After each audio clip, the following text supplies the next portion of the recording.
Hey guys, Tyler here with the Kingdoms Trading Card Game, and thank you so much for clicking on this video.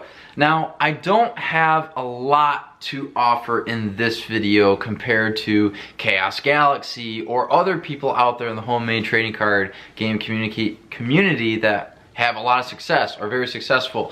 However, I do want to offer one tip in this video for what might help you in making your own card game, and that is a folder. So this right here is my Kingdoms folder, and there's nothing fancy about it. It's just a straight up 3-ring binder that I no longer had to use for school, but this binder is what helps me keep track of what I am working on. It keeps me motivated, even though I'm not doing it all the time. And so I kind of wanted to share what is in my folder that will hopefully help you when it comes to working on your very own homemade trading card game. So first of all, normally what I have, let's do it this way. Normally what I have right in the front, I'll move to the side, is I always have my to-do list.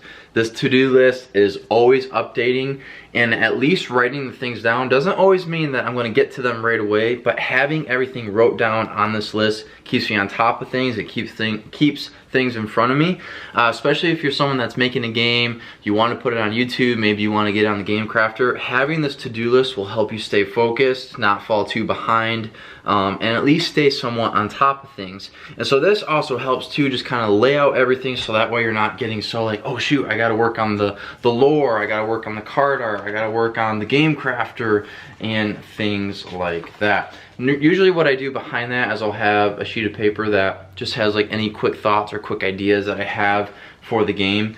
Then I have a sheet of paper where I like to write down some video ideas. I haven't updated this in a hot second because I had a phone note that I was using, but I was doing it on there. Next, what I did, just because I'm a paper and pencil person, I had a giant spreadsheet where I was working through actually like the process for making cards. In the sense of, sorry that light's flickering, like how do I make the cards? What are the certain balances? What are the certain requirements? You know, does a plant battle card have a lot of attack, or does a mystic battle card have a lot of effects and abilities? So that's actually one thing I'm working on right now, but having it printed out helped me out a lot. I'm trying to flip this sheet of paper. But just laying out all the things in the game, trying to work on them. And that's one thing I do want to bring up. Maybe you're not a paper and pencil person. I highly recommend maybe using Google Docs, maybe even Evernote, or even the Note app on your phone, or you can use good old paper and pencil. Using different things to keep track of your notes, I guess that'd be one of my biggest tips, is wherever you write stuff down, keep it consolidated as best as possible. That was one thing I was doing that was kind of a mistake, but thankfully I've been able to consolidate it. I had some notes on my phone, I had some things I was writing down on a bunch of different sheets of paper, and it was starting to get lost, and so I eventually collected all of that, put it all together, and so now most of my stuff that I work on when it's in the game, it's either in this folder or on a Google Docs form, and it keeps everything nice and together. Up next in my little folder, I just created a schedule, which I don't always do the best job of following, just laying out how much time I'm putting towards the game and what I like to work on throughout the week. You might not be able to tell because of that light being a little too intense, but like on Mondays, you know, I try to work on the lore or the art. I always try to get on the Discord server every single day if possible. I'm not on it all the time, but I like to encourage the conversation. And then, so that's kind of the front. It's just like, here's a general idea, here's some other things going through my mind. So then how I structure it is I have my current major set. And normally what I will do, because I like looking at paper and pencil a little bit better, is I will update my spreadsheet that I have that I've used through Google Docs on their spreadsheet form, and I've printed them out. So this is the current major set 3, so don't look too close, that I'm working on right now. And then I have the subset, so I'm always trying to think ahead.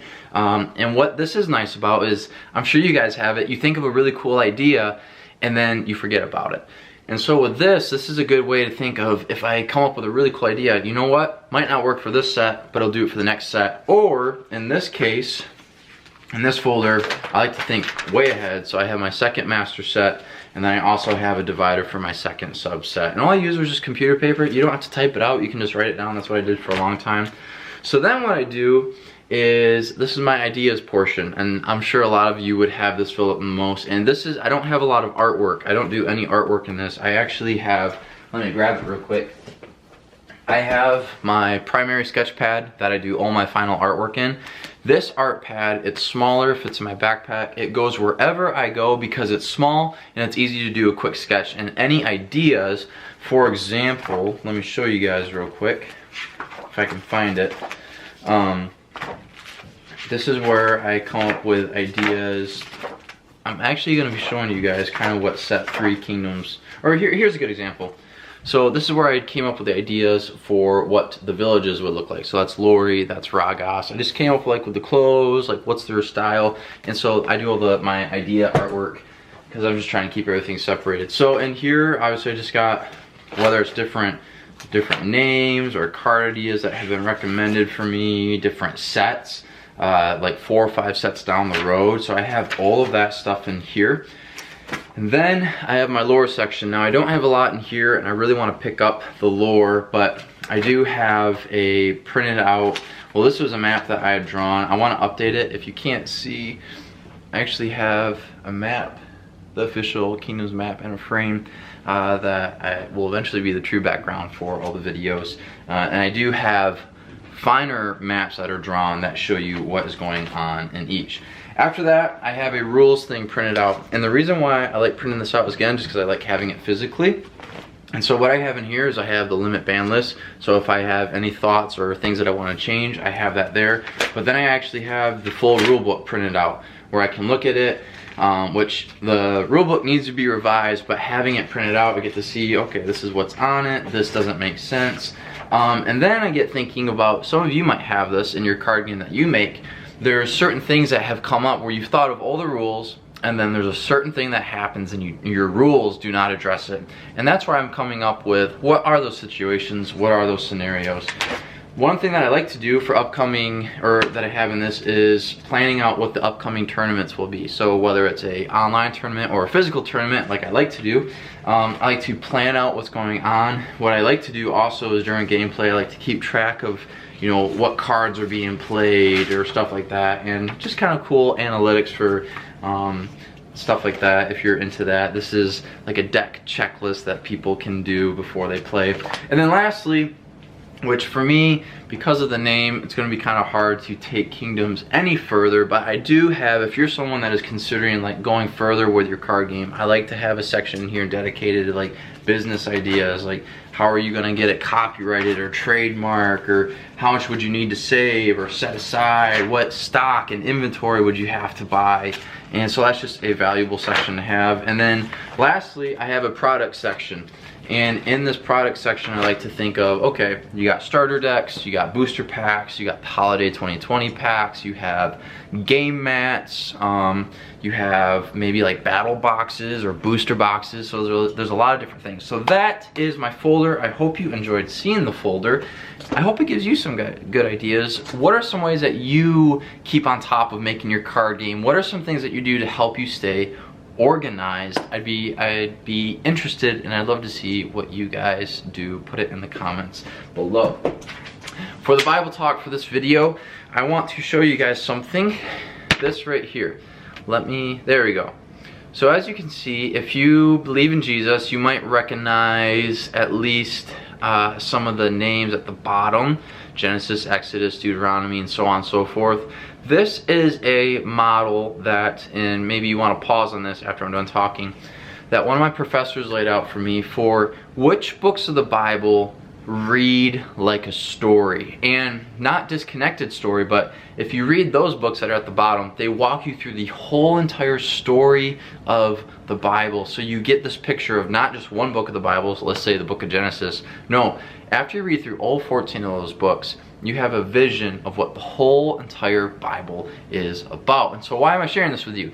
Because I personally am taking up the challenge this year to read through all 14 of those books for this year. Hopefully read a little bit more as well. But just to get that vision, that perspective, that's something that we're going to be doing with our youth group that I get to oversee. And it's something that I would encourage you to do as well if you maybe struggle reading the Bible, or you don't have an idea of what do I want to do when it comes to reading my Bible this year. So I encourage you to give it a shot, give it a try.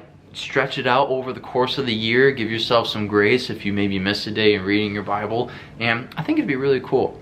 With that, I want to thank you guys so much for watching this video. Please like this video and subscribe if you haven't already. You can check out the Discord server, join in the conversation about the card game. We got a Facebook and Instagram for the game where you can see what is going on behind the scenes. Also check out the vlogs that come out on Tuesdays. Furthermore, check out the GameCraft if you want to get your hands on your very own Kingdoms TCG product. And then lastly, check out the website for any additional rules if you want to see all the cards, get updates on the lore, or any other things of that nature. Thank you guys, and you guys have a good rest of your day.